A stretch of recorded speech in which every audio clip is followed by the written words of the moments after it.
So now we're going to look at Murray Rothbard, David Friedman, and anarcho-capitalism. Murray Rothbard, famous for lots of things, but particularly his book For a New Liberty. And David Friedman, who's Milton Friedman's son, wrote a book called The Machinery of Freedom. And I suppose the first thing to say is that when people hear anarchism, they tend to think of ideas as being on the left and in some sense collectivist. But there is a school of thought within classical liberal thought who are anarchists who base their ideas on capitalism, and that's what we're going to have a look at. Murray Rothbard, he defended his position. He based it on this idea of natural rights, in that sense similar to Rand and Nozick and other believers in it.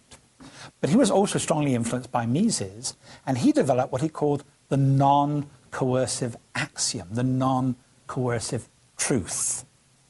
It is always wrong to use force except in self-defense. It's always wrong to use violence except if you're protecting yourself against somebody who's trying to use violence against yourself. He says that's the principle we should use to establish what government should do.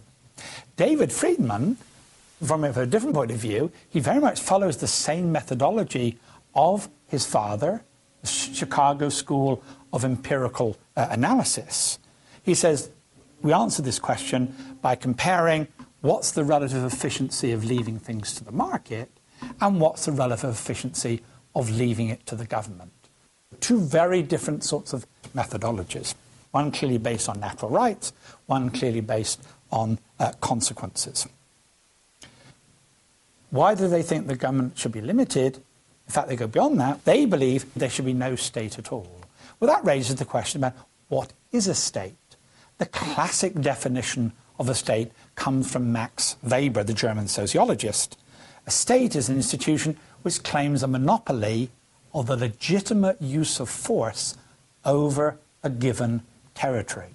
So within the society the government covers, nobody else is allowed to use force. Only the government should be allowed to use force. Rothbard criticized this because he said, what does governments do? They violate our rights. They obtain what they want through coercive means. If we don't do what the government wants, they will throw us in prison. So, for example, he says that taxation is theft. If somebody came along and took 25%, 40% of our income and said, if you don't give it to me, I'm going to put you behind a jail, we would call that person a thief, a criminal. Rothbard says, well, why do we behave any differently when it's the state that comes along and says it wants to take 25% and 50% of our income? It is the state is simply a criminal which is violating our rights. David Friedman, taking this efficiency approach, he says the state is inevitably inefficient. All right, we carry out the empirical approach. We measure government efficiency versus market efficiency. He concludes the market is always more efficient than government. Whereas his father Milton Friedman saw there were some circumstances where that wasn't true. He argues empirically it's always true. Even things that most people assume that only the government can do, like defense or provision of roads, David Friedman argues actually the market can provide these things most efficiently. This is what he argues in his book, The Machinery of Freedom. So they conclude that the best society is one of anarchy, one without any government at all. So government is both illegitimate, it has no specific moral claim on us than any other single individual, and it's also inefficient. It cannot provide more efficiently the goods and services that the market is able to provide. And alternatives exist. We tend to forget, for example, that there are more people employed in the private security sector than employed by the police force. Most people are protected by private institutions, not the police. We just tend to ignore that. We ignore the fact that many disputes between businesses don't go towards state courts.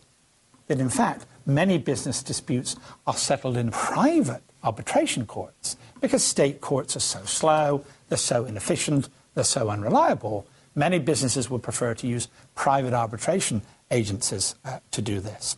So they think that there are other alternatives to the state provide these goods. And they also argue, all right, suppose you do believe in something like a minimal state. If you create a minimal state, it will never stay minimal.